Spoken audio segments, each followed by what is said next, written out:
there's a deeper part of you that has been trying to speak, but not through words, through dreams, through patterns, through the quiet tension that never leaves. In this video, you'll be guided beneath the surface of your mind into the realm Jung. Called the unconscious, you'll discover that what you've ignored, denied, or dismissed is not your enemy, it's your map. And if you learn how to listen, it will lead you back to wholeness.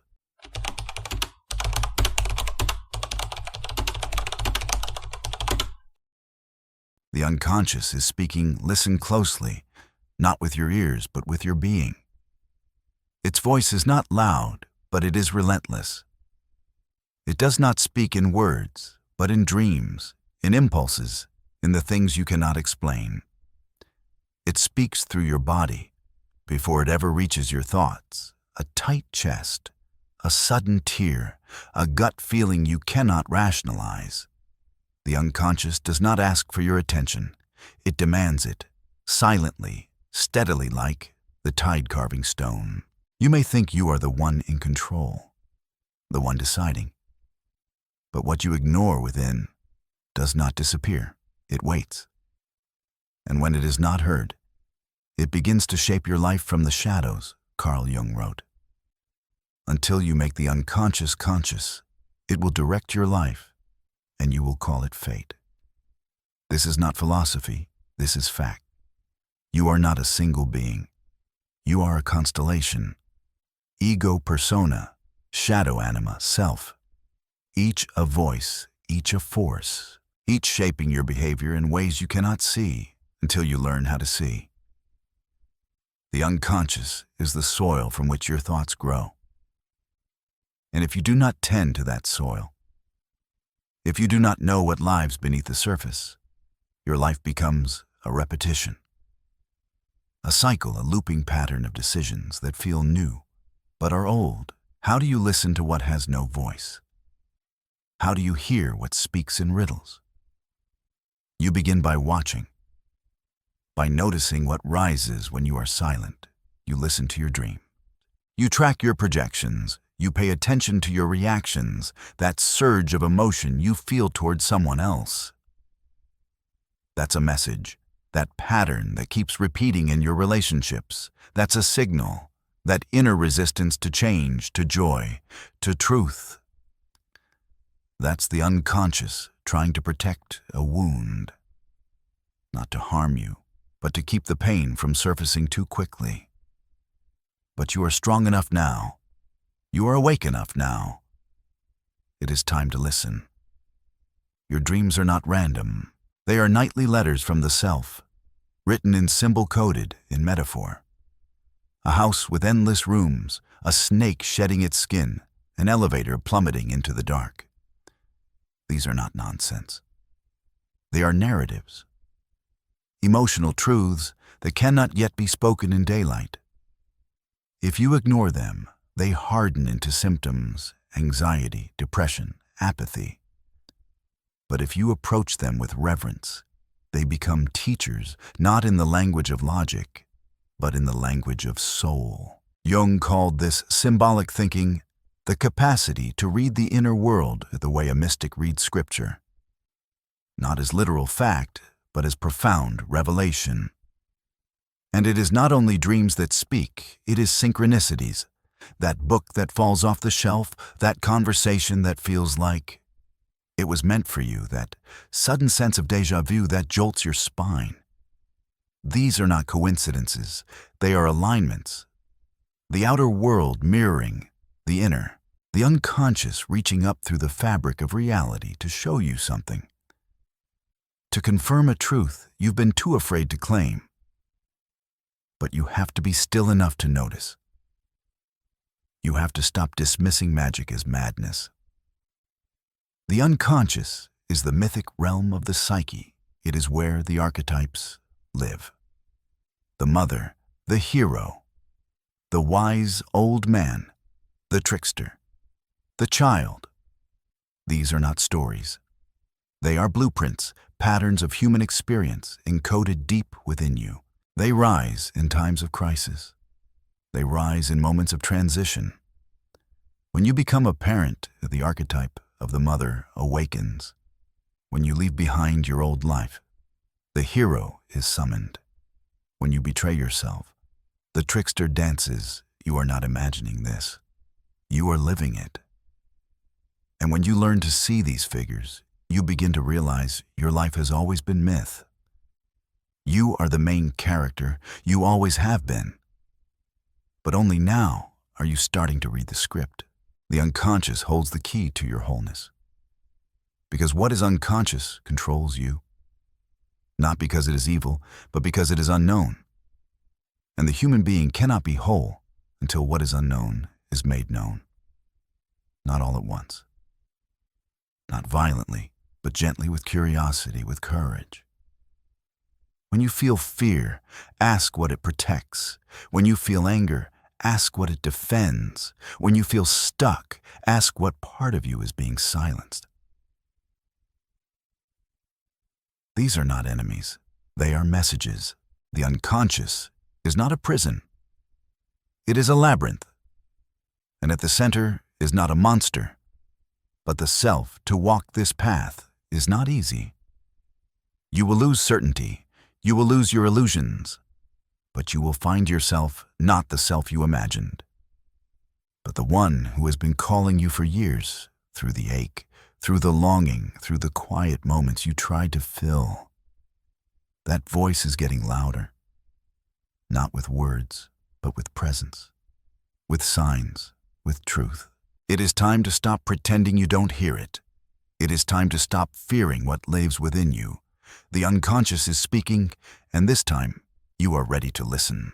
Your wound is your power. Your wound is your power. Not because pain is noble, not because suffering should be glorified, but because your wound is where the light first entered you. The place where the illusion cracked just enough to let truth bleed through. The wound is the evidence that you lived, that you felt that something mattered so much. It broke you open. You have spent years trying to cover it, stitching it with distraction, numbing it with productivity, hiding it with perfection. But wounds do not disappear. They wait, not to haunt you, but to call you, to remind you of what remains unfinished, unclaimed, unloved within you. Carl Jung said, "There is no coming to consciousness without pain." And he meant it literally. The soul is not awakened by success, applause, or comfort. It is awakened by rupture. By the moment something inside you dies, and you are forced to meet what you've been avoiding. That is the wound, but it is also the beginning, because the wound is a threshold. And beyond it lies not just pain, but power, a different kind of power. Not the power to control, but the power to transform, to become. Every myth begins with a wound, the fall from grace, the loss of innocence, the betrayal, the abandonment, the shattering. The hero is never whole when the journey begins. The hero is cracked. And that crack is what makes the journey necessary. What turns a passive soul into a seeker? What turns survival into awakening? Your story is no different. You may think your wound is what broke you, but look again. It's what began to wake you. The unconscious stores everything you cannot yet face. Every heartbreak you minimized, every rage you swallowed, every truth you silenced to keep the peace. It holds them in shadow, waiting for the moment you are ready. And readiness often looks like breakdown, like confusion, like grief that comes from nowhere. But it isn't nowhere. It's from the wound, from the place in you that still bleeds quietly beneath the armor. And that armor, it's heavy, isn't it? Polished on the outside, rusting on the inside. The mask of competence. The act of strength, the smile that says, "I'm fine," when your soul is screaming to be seen. That armor was necessary once. But now it's suffocating you. To confront the wound is to step into the underworld, the dark forest of your psyche, the realm of shadow, of forgotten dreams, of buried truth. And yes, it will hurt. Not because the pain is new, but because you're finally feeling what you've carried for so long. Jung taught that healing does not come from repression.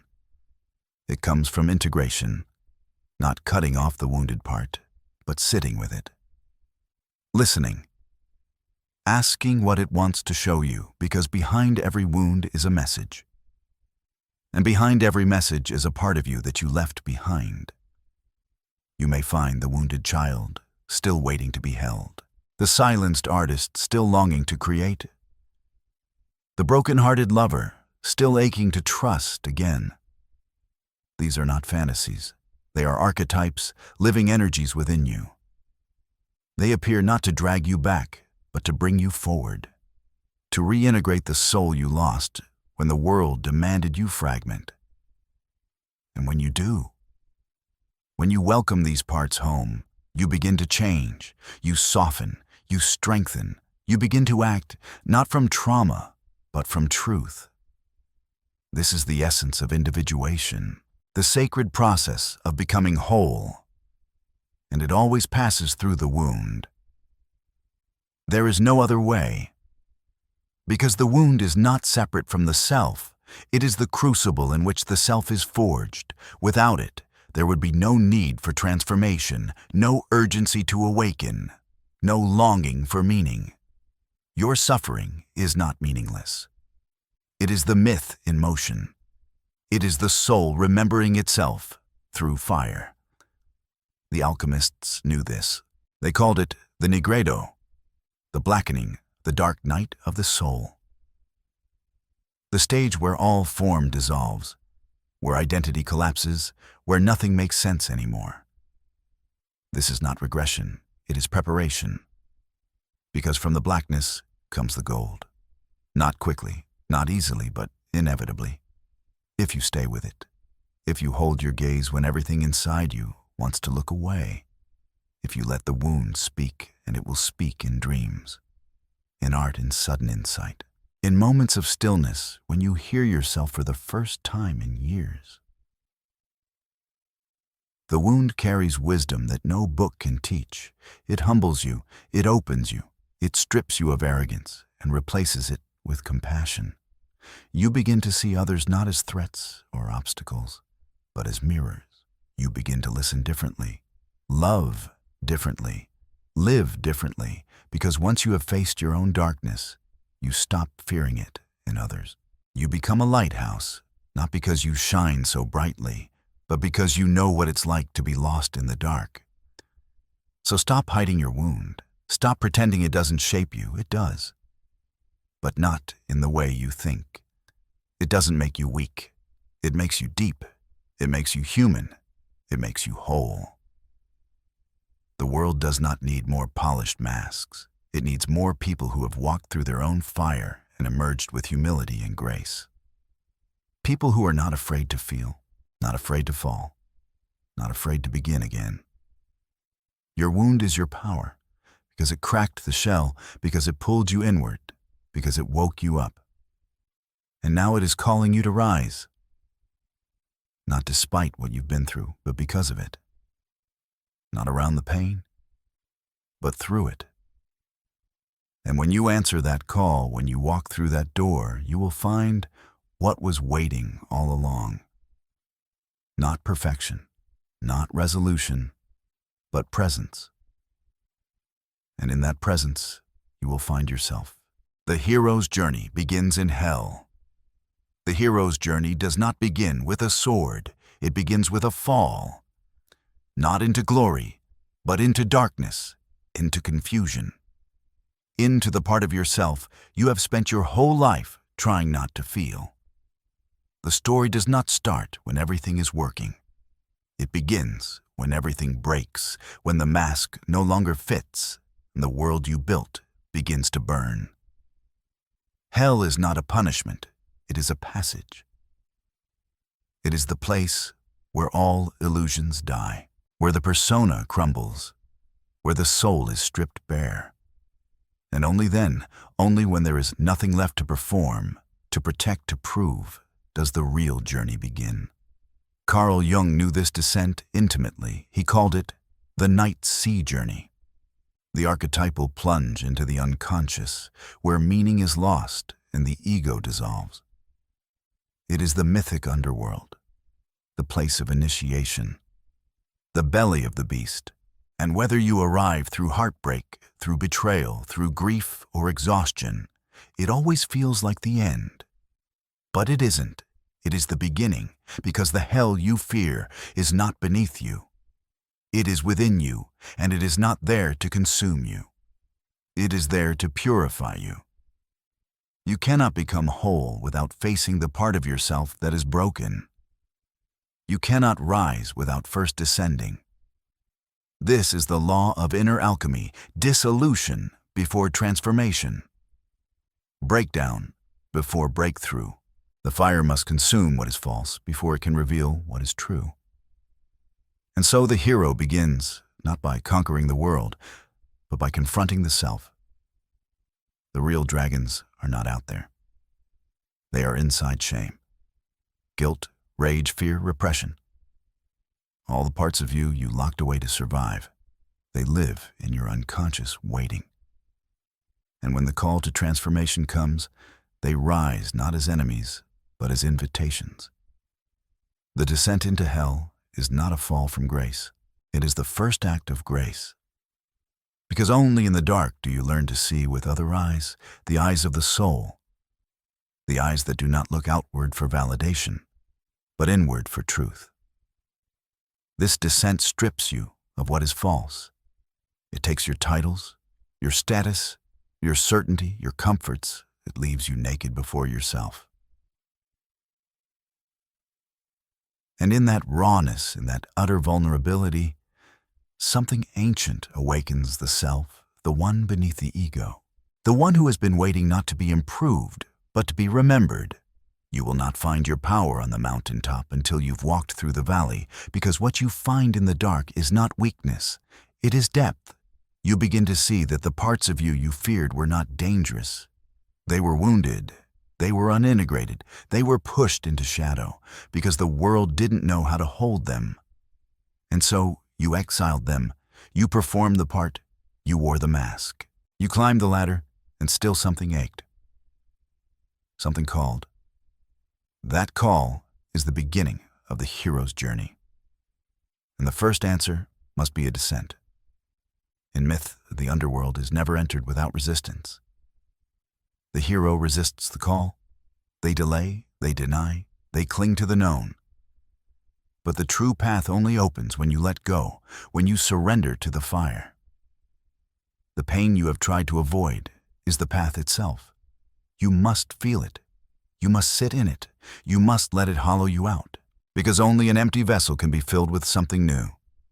The ego must break so the self can emerge. And in the hell of that breaking, you meet the archetypes.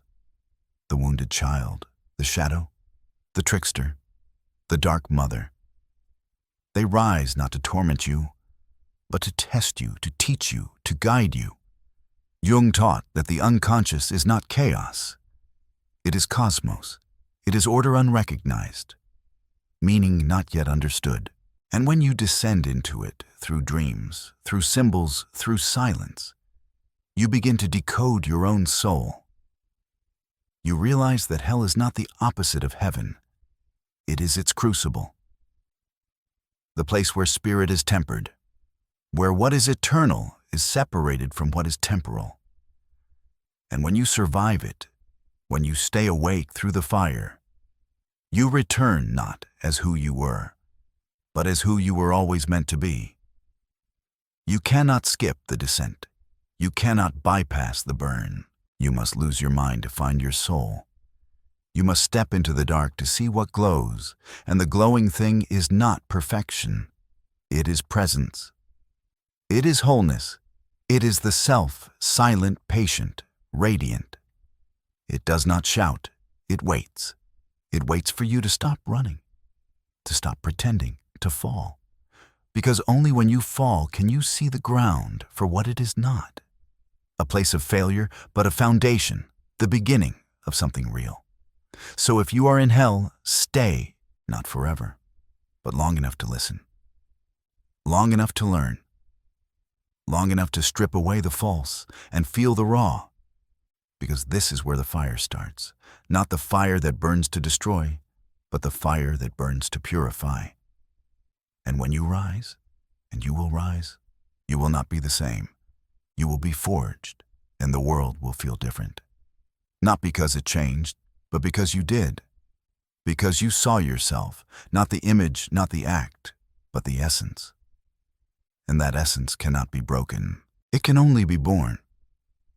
The hero's journey begins in hell, but it does not end there.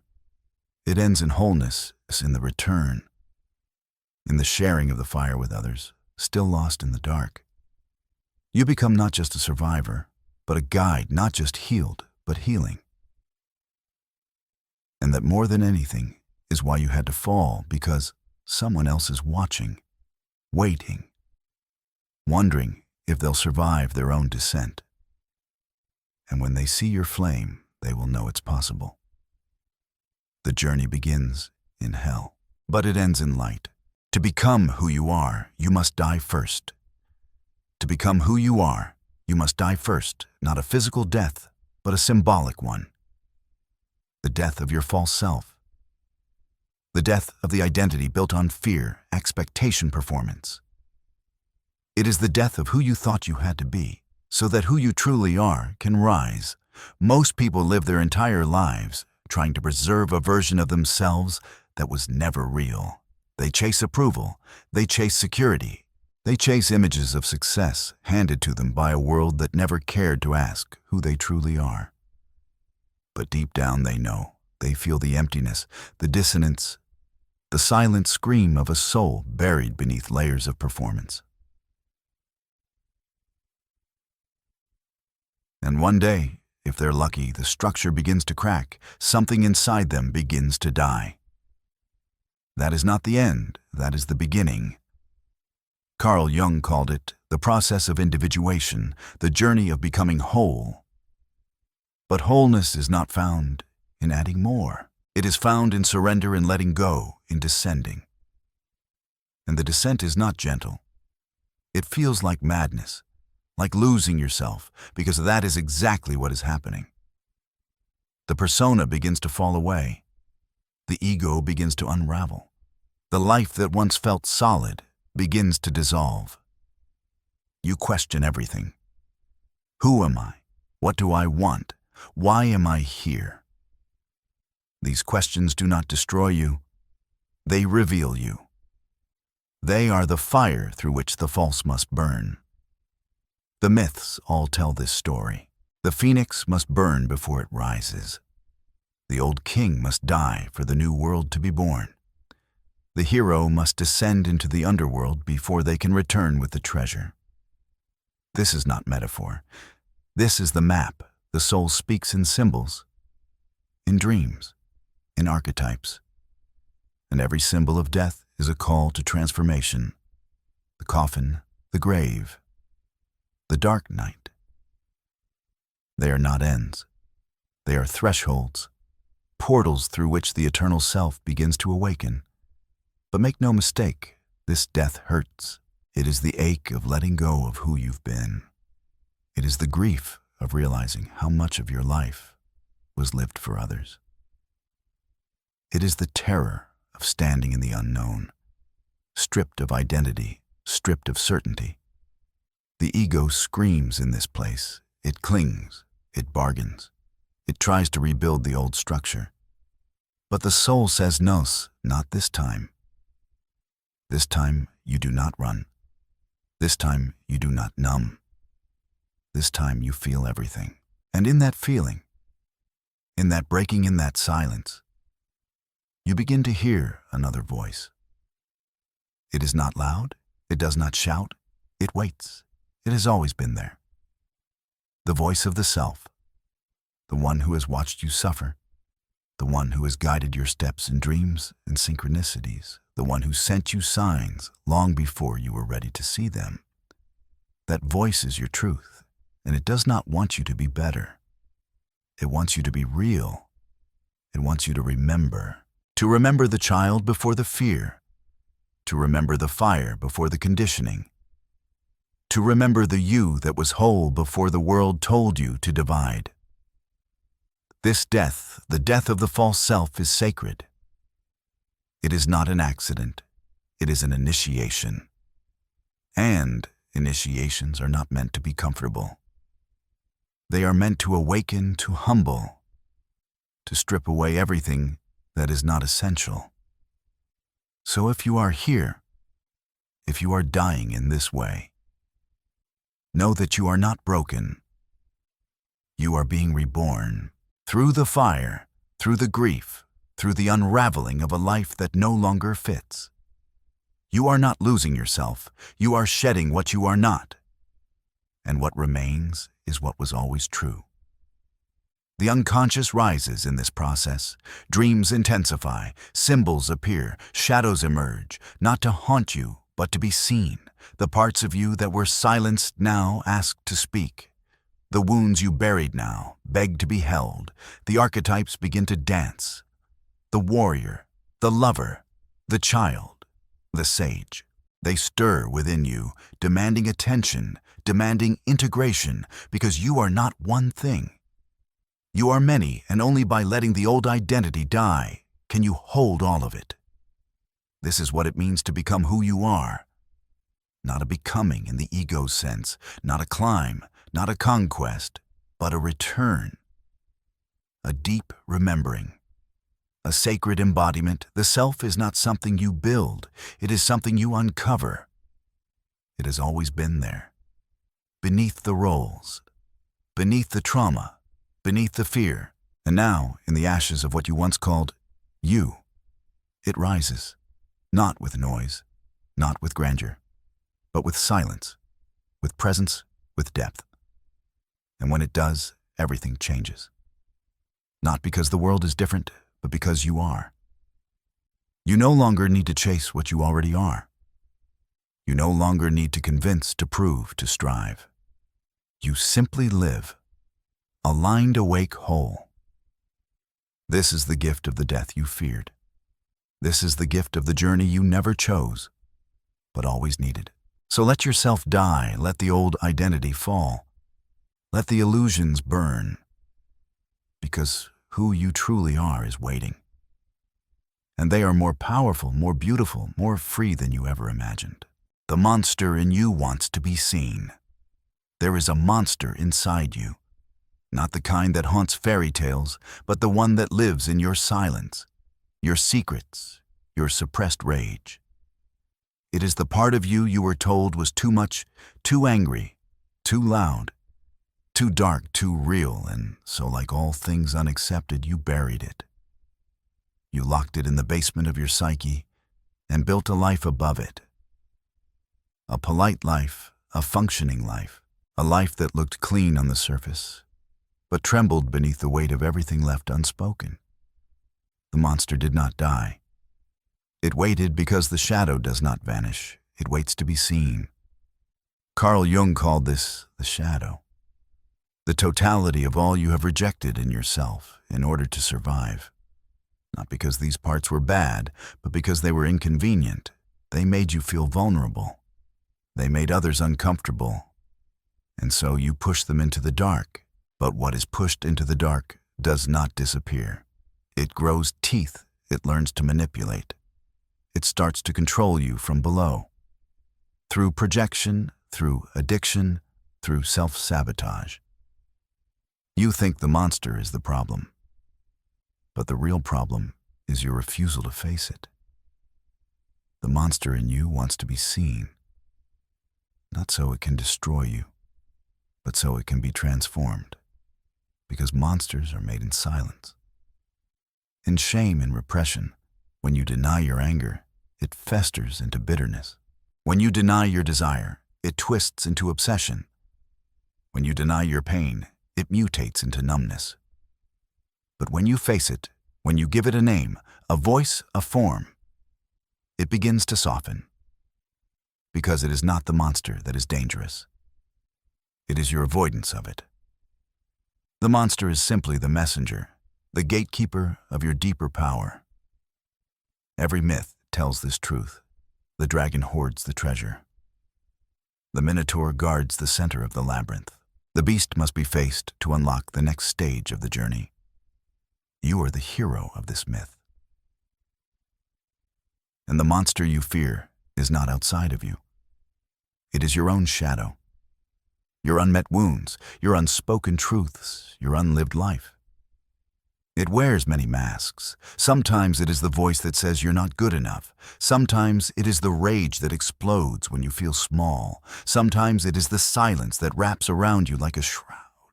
But underneath each mask is something sacred, a part of you that was never allowed to live. You do not confront the monster with violence. You confront it with presence. You sit with it. You listen to it. You let it speak, not to justify its actions, but to understand its origins. Where were you when the monster was born? What were you taught to fear? What parts of you were condemned by others so many times that you began to condemn them yourself? These questions are not comfortable, but they are necessary, because what you do not own will own you, and what you do not face will face you again and again. Through patterns, through relationships, through crises, until you choose to look to see the monster clearly, is to reclaim your wholeness. Not to glorify your darkness, but to integrate it. To say, yes, I have rage, and I will learn to channel it into boundaries. Yes, I have fear, and I will learn to move through it with grace. Yes, I have a wildness that cannot be tamed, and I will no longer apologize for it. Integration is not indulgence. It is ownership. It is maturity. It is the opposite of repression, and it is the path to power. Not power over others, but power within. The kind of power that comes from knowing who you are, shadow and all. The monster is not there to destroy your life. It is there to dismantle the lie. The lie that you must always be nice. The lie that healing means being harmless. The lie that spiritual growth means being light all the time. No, real healing is messy. It is fierce. It is raw. It requires you to descend into the parts of yourself you were taught to fear. And when you do, you begin to understand the monster was never a monster. It was a protector. A distortion of something real, something true, something sacred that was exiled too soon, Jung said. One does not become enlightened by imagining figures of light, but by making the darkness conscious. You must go into the basement. You must open the door you've kept locked for years. You must sit with the creature you've called ugly and wrong and dangerous and say, I see you now. And in that moment, something changes. The monster no longer needs to roar. It no longer needs to sabotage. It becomes an ally, a guardian, a guide, because beneath the sharp teeth is deep intelligence. And beneath the howl is the sound of your true voice trying to return. So if you feel haunted, it's not because you are broken. It's because you are unfinished. If you feel angry, it's not because you're wrong. It's because you're waking up. If you feel like something inside you is too wild, too intense, too much, it's not too much. It's exactly right. But it needs your attention. It needs your courage. It needs you to remember that you are not here to be perfect. You are here to be whole. And wholeness does not come from hiding. It comes from integration. It comes from facing the monster and realizing it was never a monster at all. It was you wounded, waiting ready to be seen. Why we fear the truth inside us. We say we want the truth, but most of us are terrified of it. Not the truth about the world, the truth within. Because somewhere along the way, we learned that to know ourselves fully is to risk everything. The comfort, the illusion, the identity we've spent years perfecting. To face the truth inside is to shatter the mirror we've used to see ourselves not as we are, but as we thought we needed to be. This fear does not come from weakness. It comes from survival. We fear the truth because the truth threatens the mask, and without the mask, who are we? We fear the truth because deep down, we know it will change us. And real change is a death. The death of certainty, the death of who we were. But until that death is allowed, the life we live is not truly ours, Carl Jung said. People will do anything, no matter how absurd, to avoid facing their own souls. And he was right. We build empires of distraction. We chase success, status, perfection. We cling to ideology. We numb with screens, with busyness, with noise, because silence is dangerous. In silence, the truth begins to whisper, and its whisper is unbearable when you've spent years running from it. The truth says you are not who you pretend to be. You are not as strong as you show. You are not as okay as you claim. You are not finished, and maybe you never will be. That is what terrifies us. Not the darkness, not the pain, but the raw, unfinished nature of our being. The unconscious holds what we are not ready to see. Our repressed desires, our guilt, our fantasies, our unlived lives. But it also holds our deepest potential, the buried fire, the divine spark, the vision of who we could become if we stopped pretending. The truth inside is not all shadow, it is also light. But even light burns, and when you've been in the dark too long. The soul does not want comfort. It wants truth. But the ego, fragile, defensive, desperate to survive, will do anything to protect its version of reality, even if that reality is a lie, even if that lie is killing us. Why do we fear the truth? Because truth demands responsibility. Once you know, you cannot unknow. Once you see, you cannot unsee. And that vision changes everything. You can no longer blame. You can no longer hide. You can no longer pretend that your life is anyone's but yours. This is why truth is feared. It asks you to stop being a victim. It asks you to stop projecting your inner wounds onto others. It asks you to stop outsourcing your meaning. The truth says, this is your life. What will you do with it? That is not a comfortable question. That is a sacred one. To face the truth inside you is to descend into the unconscious, into the shadow, into the archetypes that have shaped you without your consent. The child who never felt safe, the rebel who was punished, the lover who was never chosen. These fragments live within. They pull your strings in silence until you see them, until you name them, until you ask, what are you trying to show me? They are not obstacles. They are oracles. The truth is buried in their stories, and those stories must be heard. But to hear them, you must become quiet. You must become still. You must stop performing. This is terrifying for a world built on performance. We have forgotten how to be. We know how to produce, to entertain, to prove. But we no longer know how to sit with ourselves. We call stillness laziness. We call introspection weakness. We fear what we might find if we stop. And yet, it is in the stopping that everything begins. You must stop long enough to feel what you've avoided, to grieve what you've lost, to name what you truly want. Not what you've been told to want, but what your soul longs for. The truth inside you does not want to hurt you. It wants to free you, but freedom is not painless. It asks you to break your own chains, to burn the contracts you made with fear, to step out of the narratives that kept you small. And that is terrifying, because those chains are familiar. Those stories are safe.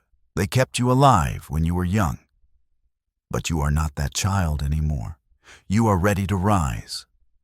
And rising requires truth, fierce truth, compassionate truth, the kind that does not destroy, but purifies, the kind that says, you are not what happened to you.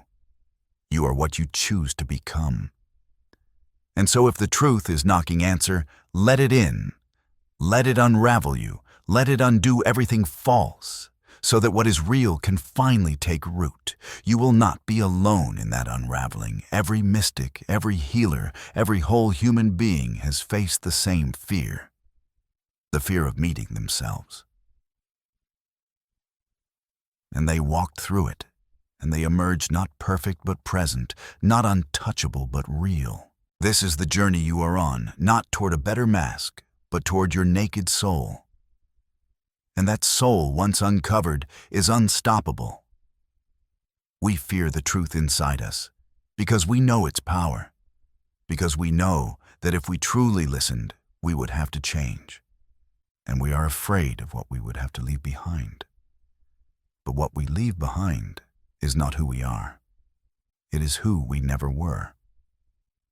The mask, the performance, the silence. Let it all go. And what remains will be you wild, honest, awake. And in that awakening, you will no longer fear the truth. You will become it. The heart of being untouchable. The world teaches you to armor up, to speak louder, move faster, appear stronger. It tells you that to be untouchable is to be cold, hard, invulnerable. But that is not power. That is defense. That is fear wrapped in steel. The art of being truly untouchable is not about hiding your humanity. It is about embodying it so fully that no one else has power over it. It is about knowing your depths so intimately that no one can weaponize them against you. Because what makes you untouchable is not your distance from pain, it's your relationship to it. You have walked through your own fire. You have sat with your own demons. You have faced the shadows that others run from. And in doing so, you have reclaimed yourself from the inside out. Carl Jung spoke of the self as the totality of the psyche, the unification of conscious and unconscious light and shadow, mask and soul. Most people live fractured, governed by personas. They perform for acceptance, edit themselves for approval, defend themselves from truth. But when you step onto the path of individuation, all that begins to fall away. You no longer seek to be liked, you seek to be whole. And in wholeness, there is power. A quiet power. A rooted presence that does not need to explain, does not need to react, does not fear being misunderstood. Because it is grounded in something deeper than image. It is grounded in truth. To become untouchable is to become sovereign. Not immune to pain, but no longer ruled by it. Not indifferent to judgment, but no longer shaped by it. It is to stand in the storm and feel everything, but still choose your center, still choose your response, still choose yourself. This kind of mastery is not taught. It is forged in silence, in shadow. In solitude, it is built through the moments no one sees. The nights you cry alone, the mornings you rise, regardless. The quiet decisions to not betray yourself, even when it would be easier. It is built by making peace with your flaws, your darkness, your wounds, so no one can use them as chains. Most people are reactive. Their triggers own them. Their pain leaks through every word. They are controlled by the parts of themselves they've never met. But the untouchable one is different. They are not reactive. They are responsive. Their emotions do not control them. They inform them. Their shadows do not sabotage, they teach. Their wounds do not define, they deepen. They have walked the path within, and what they have found is not perfection, but presence. A presence so strong that it does not collapse under pressure. A presence so whole that it does not require validation. A presence so clear that it cannot be manipulated by chaos. The art of being untouchable is the art of self-integration, of making peace with all that you are. The anima and animus, the lover and the warrior, the innocent and the destroyer. You hold all of them, not as contradictions, but as parts of a greater truth. And in doing so, you become complete, not flawless, but whole. And wholeness is magnetic. People feel it. They do not know why, but they are drawn to you. Not because you are perfect, but because you are real. And in a world built on illusion, reality is sacred. To be untouchable is to no longer negotiate your worth, to no longer shrink when challenged, to no longer betray your knowing to keep the peace. It is to listen deeply to the voice within the one that whispers when the world is loud, the one that remembers when you forget. That voice is your compass, and when you follow it, you become sovereign, you become steady, you become a mirror. And those who have not faced themselves will either be drawn to your clarity or repelled by it. Let them be. You do not need to be liked to be free. True strength is not domination. It is self-possession. It is the ability to sit with discomfort, to breathe through conflict, to hold space for both pain and peace, without collapsing into either. It is the wisdom to speak when it matters, and the power to stay silent when it does not. The untouchable one does not seek revenge. They do not react to slander, and they know that the truth is not loud. It does not chase. It simply stands. And over time it becomes undeniable. This is the art of becoming unshakable. Not because you control the world, but because you no longer need it to define you. There is a stillness that comes when you have faced yourself, a stillness that cannot be taken. Not by betrayal, not by failure, not by loss, because you have already died the inner deaths. You have already been emptied and rebuilt, and now when life tries to shake you, it finds no cracks to exploit. Only presence, only depth, only the quiet knowing of someone who has returned to their center and found it indestructible. This is what makes you untouchable. Not armor, not ego, not force, but embodiment, integrity, inner alignment. So the next time the world tries to pull you out of yourself, pause, breathe, listen. Do not rush to explain. Do not rush to defend. Return to your truth. And from that truth, choose your next word, your next step, your next breath. This is how you become untouchable, not by becoming invincible, but by becoming indivisible, no longer torn between who you are and who you pretend to be. Fully here, fully you. And in that presence, no one can touch you, because you have already touched yourself and found everything you were seeking was already within. You are haunted by your own light. You are haunted by your own light, not the darkness, not the wounds, not the shadow. The light, the potential, the brilliance that terrifies you more than your deepest fears, because somewhere within you know what you are capable of becoming. You know, there is a fire in you that could burn through every lie, every mask, every limitation you inherited. But that fire demands everything. It demands the death of who you've been, the surrender of your smallness, the refusal to play roles that shrink your soul. And so instead of rising, you hide in distraction, in doubt, in false humility. You tell yourself it's not time, that you're not ready, that someone else is meant for that path, not you. But deep down, you know the truth. You are not afraid of failing. You are afraid of becoming. Carl Jung understood this paradox intimately. He wrote, "The most terrifying thing is to accept oneself completely. Not because you are a monster, but because you are a force. Because the moment you accept your light, your power, your voice, your vision, you must live differently. You must stop waiting for permission. You must stop playing the victim.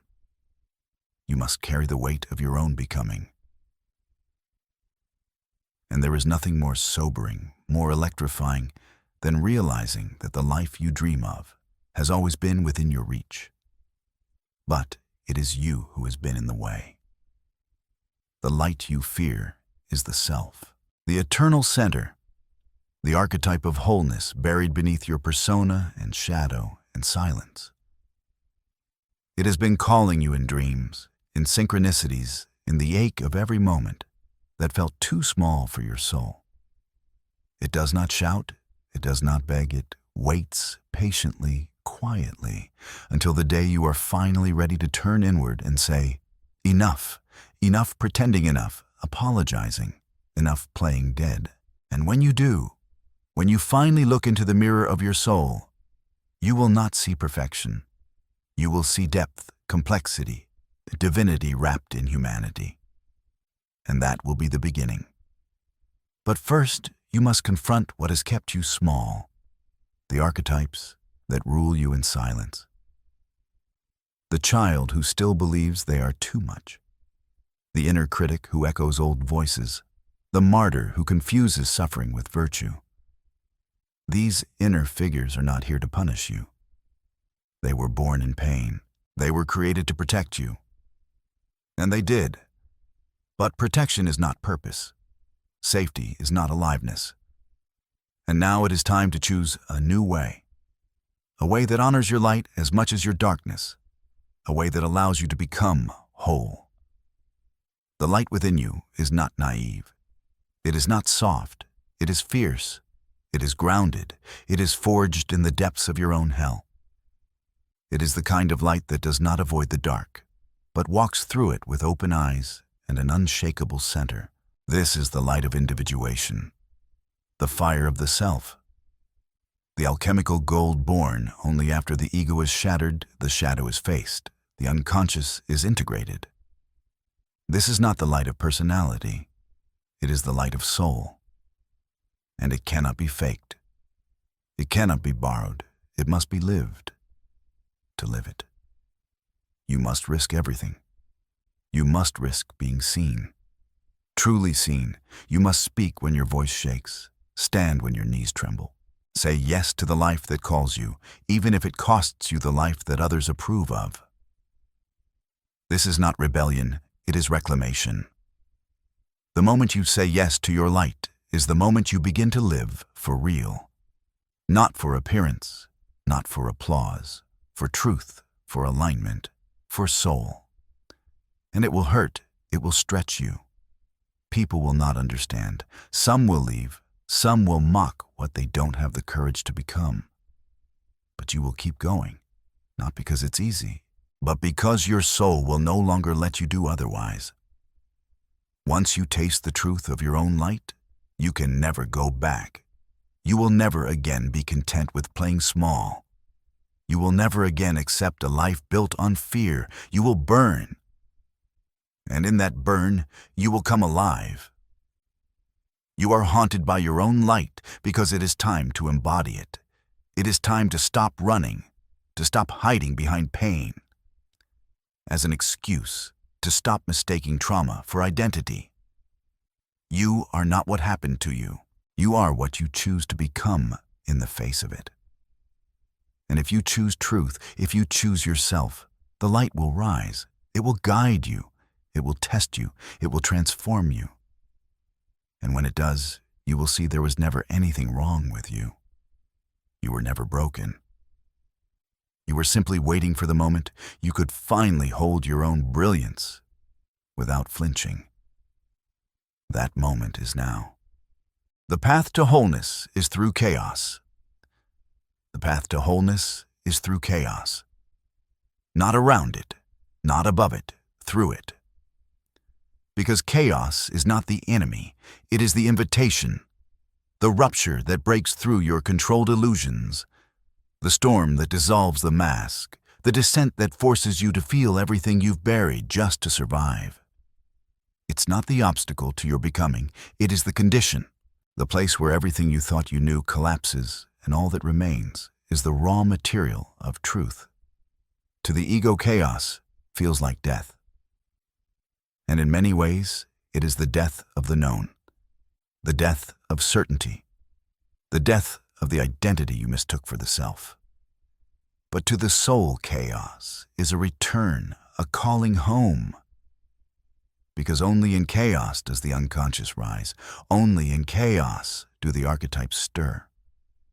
Only in chaos are you broken open enough to be reborn. Carl Jung wrote that, in all chaos there is a cosmos, in all disorder, a secret order. What he saw, what mystics and shamans have known for millennia, is that the psyche has its own laws, its own rhythm. And that rhythm often begins with disintegration, with breakdown, with confusion. Because the soul doesn't evolve by climbing upward, it deepens by falling inward. When everything falls apart, that the false structures are exposed, the masks begin to slip, the projections collapse, and you're left with the raw truth of your own psyche, the shadow, the wounds, the instincts, the forgotten child, the self. And in that sacred mess, you begin to see wholeness was never about perfection. It was about embracing all that you are. We spend our lives trying to avoid chaos. We control, we plan, we pretend. But life is not interested in your comfort. It is interested in your wholeness. So when it shatters what you've built, do not curse it. Look closer. What in you needed to fall? What part of you had calcified into performance? What lie had you confused for truth? Chaos is the great unmasking. It doesn't punish, it reveals, it shows you what is real by burning away what is not. And when you finally stop resisting, when you stop running from the unknown and start breathing inside it, something sacred begins to unfold. A deeper presence, a deeper wisdom, a deeper self. This is the journey of individuation, not a straight path, a spiral, a labyrinth, a descent into the many layers of your being. You meet your persona, the mask you wear to survive. You meet your shadow, the parts you've denied to be accepted. You meet your anima or animus, the lost inner feminine or masculine.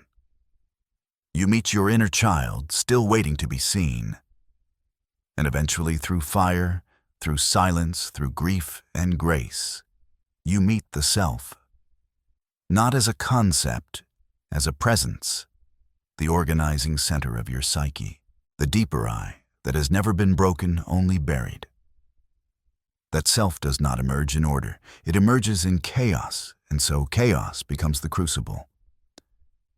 The sacred fire in which the ego burns and the self is tempered. The alchemists knew this. They called it the nigredo, the blackening, the stage of dissolution, where the old must decay before the gold can be revealed. They weren't talking about chemicals, they were talking about you. Your unraveling, your dark night, your sacred breakdown. This is the mystery of transformation. That only when everything falls apart can the soul step forward. Not the soul that floats above life, but the soul that is rooted in it, fierce, tender, awake. In chaos, the unconscious becomes conscious. You dream with greater intensity. You remember symbols that were always speaking. You feel emotions that make no sense to the rational mind. But the psyche is not rational. It is mythic, archetypal. It speaks in story, in image, in pattern.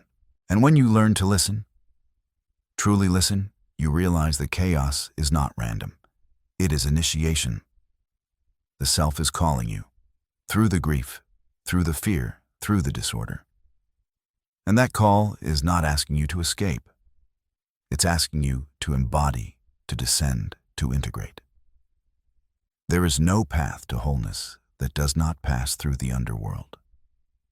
Through confusion, through contradiction, through inner death.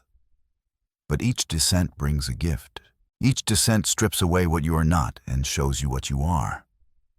And in that shedding, in that remembering, you become less of the mask and more of the mystery, more of the self. That is the work, that is the way. And it begins not in clarity, but in chaos. So if your life is unraveling, pause, breathe, listen. There is wisdom here. There is order behind the disorder. There is meaning in the mess. The self does not emerge through striving. It emerges through surrender, not to defeat but to truth. And that truth will cost you your illusion, but it will give you your soul. And there is no greater exchange than that. How to walk alone and not break. There comes a moment in every life when the silence around you is no longer empty. It is heavy. It has weight. It stares back. And in that silence, something ancient awakens. Not in the world outside, but in the hidden corridors within. Most people run from that silence. They fill it with noise, with plans, with validation, with the empty chatter of a world terrified of its own depth. But you who walk alone, you are different. You stood still, and in standing still, you heard it. The murmur of the unconscious, the whisper of the forgotten self beneath the masks you've worn for years. To walk alone is not a tragedy. It is a calling. It is the beginning of the soul's great pilgrimage, the descent into the underworld of your own psyche, where truth does not flatter and illusions rot like old fruit. Carl Jung called this the night sea journey, the mythic descent like Odysseus, or Inanna like Christ into the tomb, or the alchemist into the chaos of prima materia. Alone you enter the abyss, not because you are broken, but because you are ready to be whole. The world told you to be strong, to push forward to win. But it never taught you how to break, how to fall apart, how to crumble in the dark and still remain. Yet this is what it means to become real, not perfect real. The path of individuation begins not with ascent, but with a fall. A descent into the unconscious, where the shadow dwells. This is not a metaphor. The shadow is real. It is the part of you that was cast aside to survive. The anger you were punished for, the sensitivity you were mocked for, the hunger you were told was shameful, everything you abandoned to be acceptable, to be loved, to belong.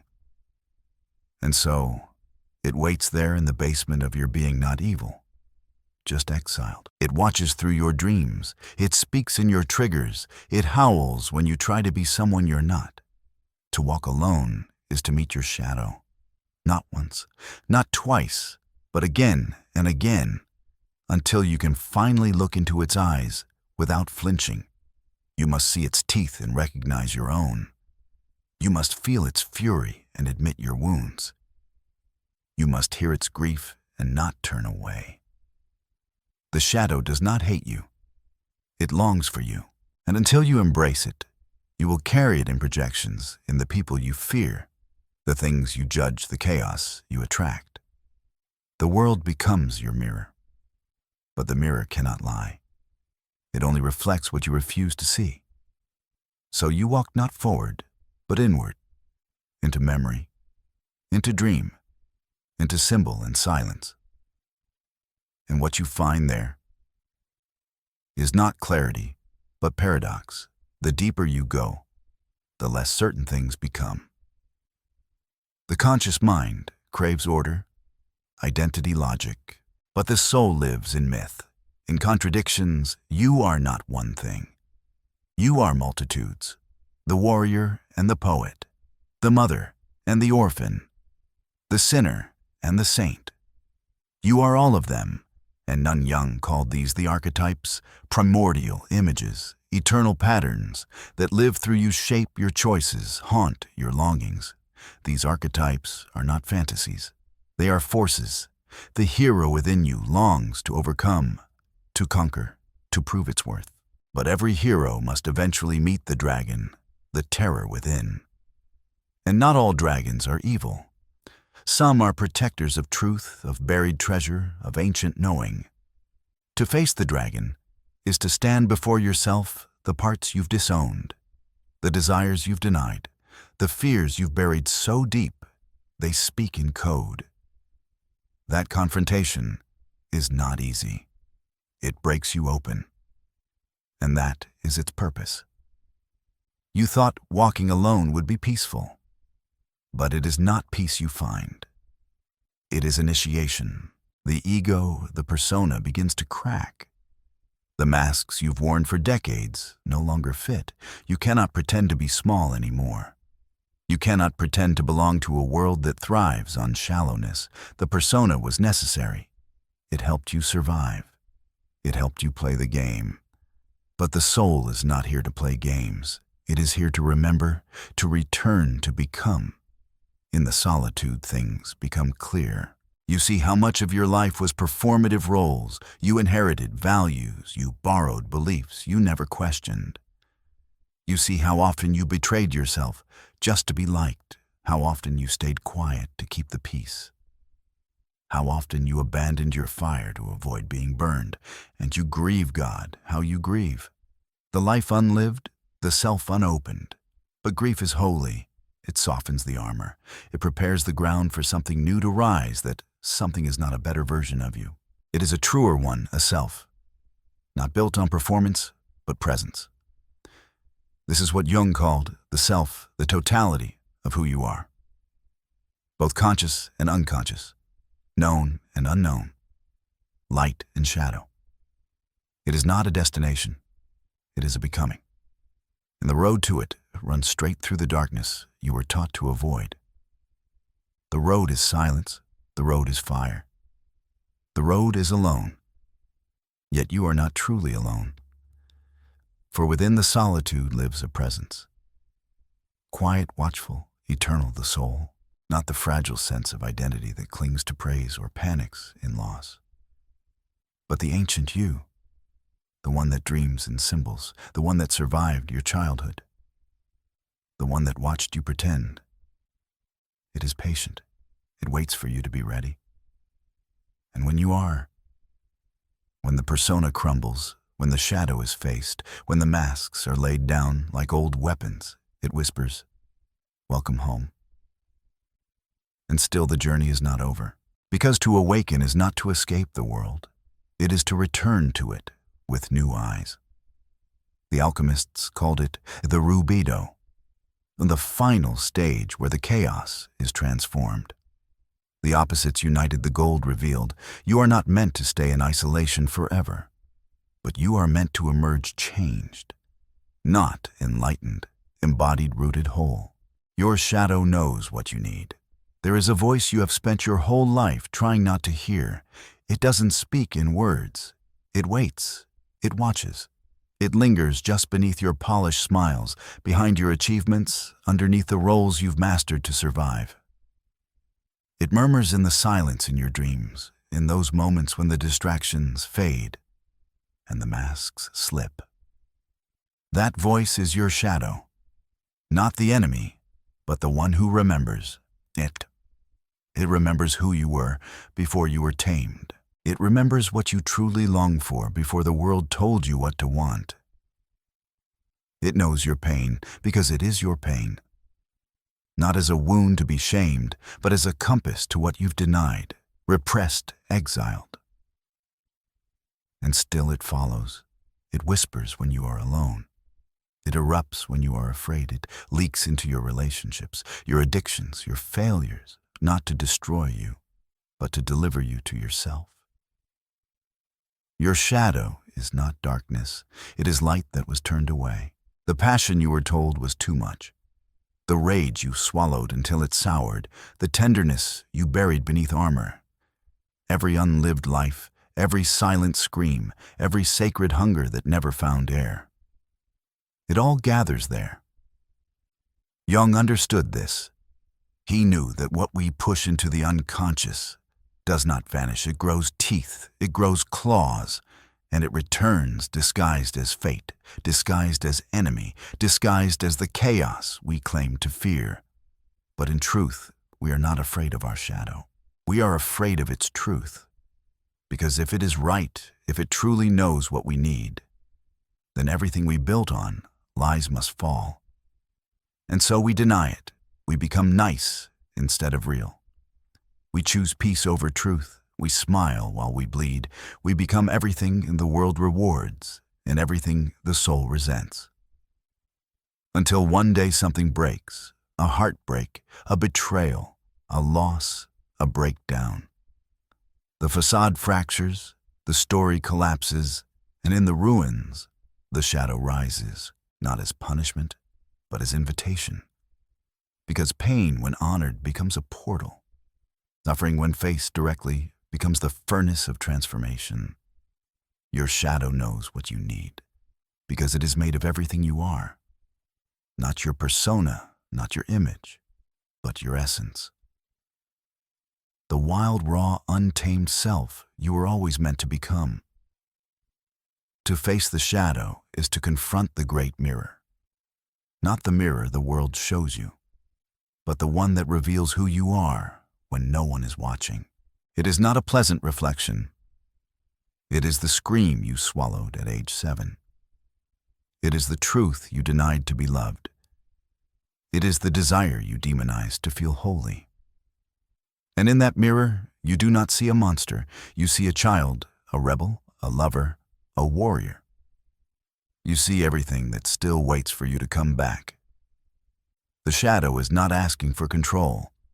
It is asking for integration. It does not want to dominate. It wants to dance. It wants a place at the table. It wants to be seen, not as threat, but as ally. But integration is not an intellectual exercise. It is not a checklist. It is descent. You must go down into your past, into your instincts, into your cravings, your shames, your broken pieces. You must let the unconscious speak, not in logic, but in symbol, in image, in dream. The shadow speaks the language of the soul. Myth, archetype, emotion. It does not argue. It reveals. It shows you the masks you wear, the cages you built, the fears you pretend are preferences. And beneath all of it, you will find something frightening: your power. Because power is not found in dominance or control. It is found in wholeness. And wholeness requires the parts of you you've left behind. The hero cannot rise without the shadow. The light cannot shine without the dark, and the self cannot awaken without the death of the image. You must let go of who you think you are. You must mourn it, because the persona, that carefully crafted mask, is not the truth. It was your survival, but it cannot be your liberation. You are not here to be good. You are here to be real. You are not here to be accepted. You are here to be whole. And the shadow is the guardian of your wholeness. It will not let you pass until you kneel before it. Not in fear, but in honesty. And when you do, when you finally drop the illusion, it offers you the one thing you've always craved: inner peace, born of truth. The irony is that what you most fear in the shadow is often the medicine you need. Your rage holds your boundaries. Your sorrow holds your softness. Your jealousy reveals your hunger for life. Your fear shows you where you lost faith. Everything you rejected was trying to teach you how to live. But no one taught you how to listen. We were taught to obey, to conform, to achieve, but not to feel. Not to trust the tremble in our chest. Not to follow the dream that haunts us at 3 a.m. Not to hold our own hand when the world turns away. And so the shadow becomes our teacher, harsh, honest, unrelenting, but sacred. Jung once wrote, "One does not become enlightened by imagining figures of light, but by making the darkness conscious. This is the work. Not to transcend the shadow, but to descend into it, to embrace it, to hold it like a long-lost sibling. Because in that embrace, something miraculous happens. The war within begins to quiet.